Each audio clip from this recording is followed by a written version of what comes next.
Hi hello అండి అందరికీ నమస్కారం అండి ఫ్రెండ్స్ ఇప్పుడు అందిన వార్త ఇక రాష్ట్ర వ్యాప్తంగా కూడా రేపు స్కూళ్ళు బంద్ అంటూ అప్డేట్ అయితే రావడం జరిగిందండి.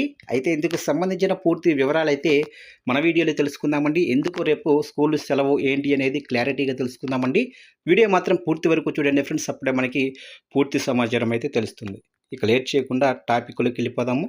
ఇక తెలంగాణలో విద్యా వ్యవస్థకు సంబంధించిన పలు సమస్యలపై అఖిల భారత విద్యార్థి పరిషత్ అంటే ఏబీవీపీ రాష్ట్ర ప్రభుత్వంపై తీవ్ర విమర్శలు చేసింది.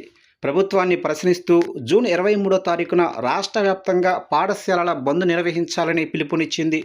వరంగల్లో నిర్వహించిన మీడియా సమావేశంలో ఏబీవీపీ రాష్ట్ర నాయకులు బంద్కి సంబంధించిన వివరాలను ప్రకటించారు. ఈ సందర్భంగా ఏబీవీపీ రాష్ట్ర కార్యదర్శి మాచర్ల రాంబాబు మాట్లాడుతూ రాష్ట్రంలో ప్రభుత్వ పాఠశాలల పరిస్థితి ఆందోళనకరంగా మారుతుందన్నారు. ప్రభుత్వ విద్యను బలోపేతం చేయాల్సిన సమయంలో దానికి అవసరమైన ప్రాధాన్యం ఇవ్వడం లేదని విమర్శించారు. ముఖ్యంగా ప్రభుత్వ పాఠశాలల భవిష్యత్తుపై స్పష్టమైన ప్రణాళిక లేకపోవటం వల్ల విద్యార్థులు ఇబ్బందులు ఎదుర్కొంటున్నారని పేర్కొన్నారు. ఇక రాష్ట్రంలోనే అనేక ప్రైవేటు కార్పొరేట్ విద్యా సంస్థలు అధిక ఫీజులు వసూలు చేస్తున్నప్పటికీ వాటిపై కఠిన చర్యలు కనిపించడం లేదని ఏబీవీపీ ఆరోపించింది. ఫీజుల పెంపు కారణంగా మధ్యతరగతి పేద కుటుంబాలపై భారీ ఆర్థిక భారం పడుతుందని పేర్కొంది.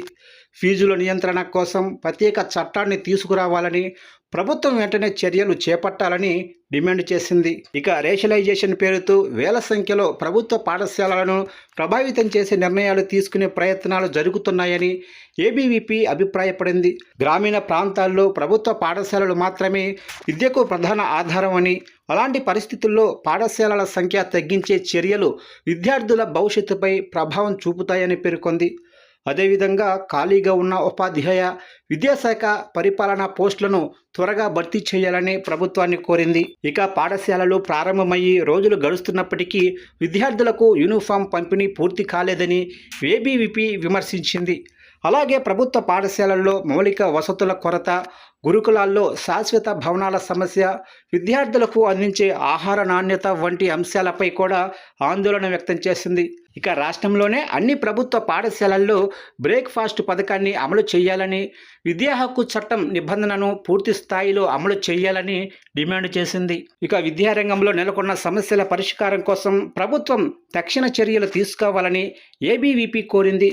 లేకపోతే రాష్ట్ర వ్యాప్తంగా మరిన్ని ఆందోళన కార్యక్రమాలు చేపడతామని హెచ్చరించింది. ఈ నేపథ్యంలో జూన్ 23న నిర్వహించనున్న పాఠశాలల బంద్కు విద్యార్థులు, తల్లిదండ్రులు, ఉపాధ్యాయులు, విద్యా సంస్థల యాజమాన్యాలు మద్దతు ఇవ్వాలని విజ్ఞప్తి చేసింది. ప్రభుత్వ విద్యను బలోపేతం చేయటం, ప్రైవేటు విద్యా సంస్థల ఫీజుల నియంత్రణ, విద్యార్థుల సంక్షేమం వంటి అంశాలపై ఈ బంద్ నిర్వహిస్తున్నట్లు ఏబీవీపీ స్పష్టం చేసింది. దీంతో కొన్ని ప్రైవేటు విద్యా సంస్థలు జూన్ 23వ తారీఖున సెలవు ప్రకటించేందుకు సిద్ధమవుతున్నాయి.